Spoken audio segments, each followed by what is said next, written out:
Ada yang mau kabur, kabur aja. Kok kabur aja ke sana? Mungkin ada yang mau kabur ke Yaman. Silakan. Yang Mulia Hakim Mahkamah Konstitusi, hari ini adalah sebuah momen yang sangat penting dalam sejarah kita.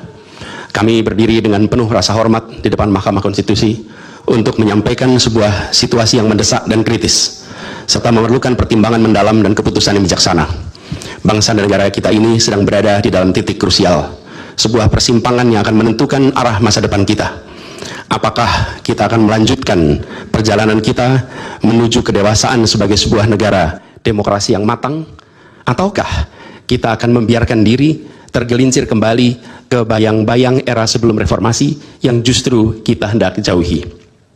Kita dihadapkan pada pertanyaan-pertanyaan fundamental yang menentukan apakah Republik Indonesia yang kita cintai ini akan menjadi negara yang menghargai dan memperjuangkan konstitusi sebagai pilar tertinggi demokrasi kita atau rule of law.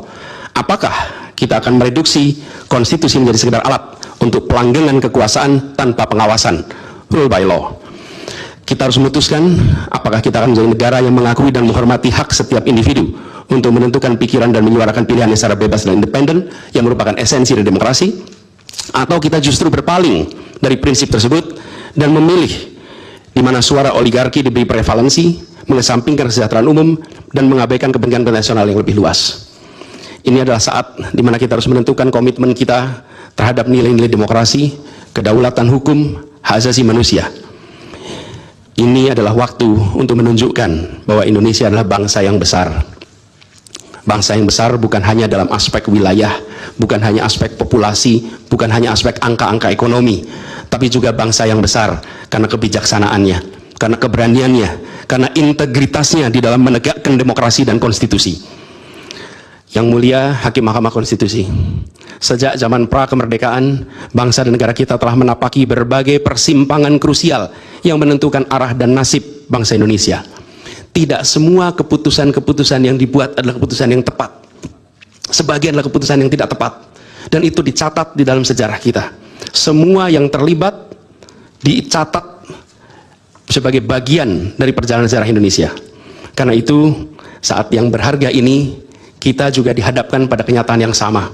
Peristiwa yang sedang berlangsung hari-hari ini akan menjadi bagian dari catatan sejarah perjalanan Republik kita, sebagaimana perjuangan kita sejak pra-kemerdekaan. Ini adalah saatnya bagi kita di persimpangan yang kritis ini untuk mengambil pelajaran dari sejarah, berdiri dengan keberanian moral dan intelektual untuk menentukan masa depan kita dengan keputusan yang akan memperkuat pondasi demokrasi, memperkuat pondasi keadilan di dalam negara kita.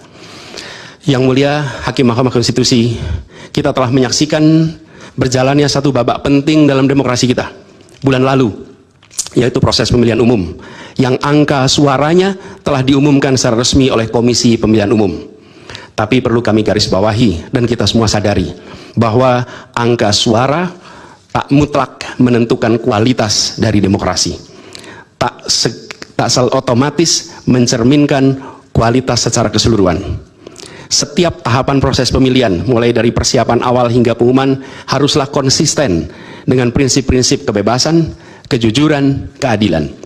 Dan prinsip-prinsip ini bukan formalitas, ini bukan sekedar ada di teks, tapi ini pondasi esensial yang harus dijaga untuk membangun dan memelihara sistem demokrasi yang sehat, yang stabil, dan yang berkelanjutan. Pemilihan umum yang bebas, jujur, adil adalah pilar yang memberi legitimasi kuat pada pemerintahan yang terpilih, yang bisa membawa kepercayaan publik serta memperkuat pondasi institusi pemerintahan. Tanpa itu, legitimasi, kredibilitas dari pemerintah yang terpilih akan diragukan. Lebih jauh lagi, pemilihan yang dijalankan secara bebas, secara jujur dan adil adalah sesungguhnya pengakuan atas hak dasar setiap warga negara dalam menentukan arah dan masa depan negara mereka sendiri.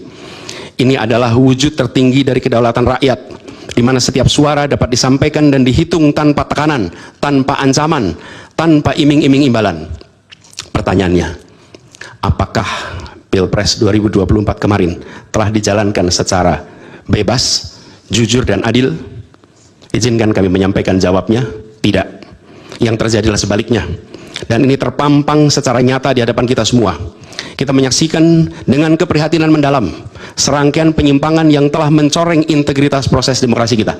Mulai dari awalnya, independensi yang seharusnya menjadi pilar utama dalam penyelenggaraan pemilu telah tergerus akibat intervensi kekuasaan yang tidak seharusnya terjadi. Di antara penyimpangan yang kita saksikan adalah penggunaan institusi negara untuk memenangkan salah satu calon yang secara eksplisit tidak memenuhi kriteria yang ditetapkan. Terdapat pula praktek yang meresahkan, di mana aparat daerah mengalami tekanan, bahkan diberikan imbalan untuk mempengaruhi arah pilihan politik, serta penyalahgunaan bantuan-bantuan dari negara, bantuan sosial yang sejatinya diperuntukkan untuk kesejahteraan rakyat, malah dijadikan sebagai alat transaksional untuk memenangkan salah satu calon. Bahkan intervensi ini sempat merambah hingga pemimpin Mahkamah Konstitusi. Ketika pemimpin Mahkamah Konstitusi yang seharusnya berperan sebagai jenderal benteng pertahanan terakhir menegakkan prinsip-prinsip demokrasi terancam oleh intervensi, maka pondasi negara kita, pondasi demokrasi kita berada dalam bahaya yang nyata. Lebih jauh lagi, skala penyimpangan ini tidak pernah kita lihat sebelumnya, Yang Mulia.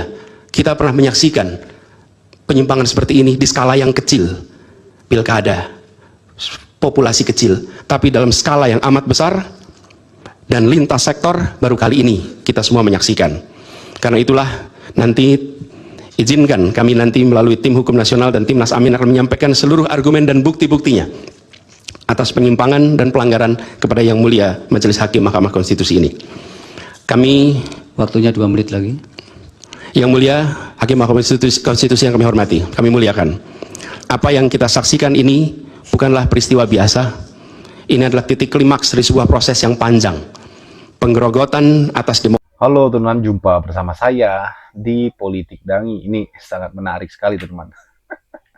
Bagaimana ya Anies Baswedan, mantan gubernur Jakarta, kemudian pernah menjadi capres 2024, ya, pernah menjadi menteri di masa periode pertama Pak Jokowi, teman-teman ya.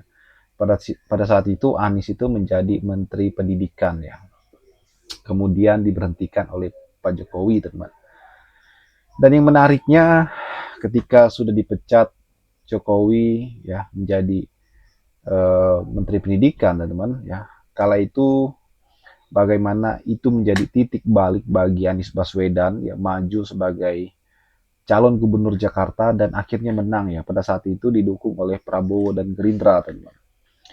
Sampai detik ini ya Anies masih menyala walaupun digempur sana sini, teman-teman. Nah, yang menarik adalah Anies itu sekarang mengambil posisi sebagai oposisi ya. Beliau ya kerap kali mengkritik pemerintah, teman-teman, memberikan masukan, memberikan sindiran, memberikan masukan yang sangat bermanfaat ya, dan menurut saya itu sangat baik ya. Bagaimana beliau menjadi penyeimbang ya bagi pemerintahan sekarang. Karena kalau kita melihat mayoritas partai ya saat ini, teman-teman, itu malah bergabung ke pemerintah ya. Jadi ini sebenarnya sangat berbahaya. Walaupun ya masih ada PDI Perjuangan ya kan, dan PDI nggak bisa sendiri juga dan harus dibantu oleh kalangan akademisi ya kan, mahasiswa dan sebagainya. Untuk apa? Untuk menjadi check and balance, teman-teman, penyeimbang ya, supaya demokrasi terus berjalan dan hidup. Yang menarik adalah ketika Anies Baswedan ya bahkan kalah di Pilpres 2024 dan saat ini sedang digadang-gadang akan maju sebagai calon presiden 2029. Menurut saya sah-sah dan wajar saja ya kan. Ini adalah kontestasi yang bebas ya, siapapun berhak untuk dipilih ya ataupun memilih, teman-teman. Dan kalau kita melihat per hari ini ya, tentu Prabowo adalah calon presiden ya sebagai petahana 2029. Sekarang pertanyaannya, siapa yang akan berani melawan Prabowo ya kan? Deddy Mulyadi nggak mungkin. Mungkin dari PDI aja, teman-teman ya. Apakah PDI berani melawan Prabowo ya kan? Atau malah berkoalisi? Tapi yang jelas saya yakin bahwa Anies Baswedan ya adalah sangat cocok ya untuk menjadi penantang Prabowo 2029. Bagaimana menurut kalian? Kita diskusi di kolom komentar ya.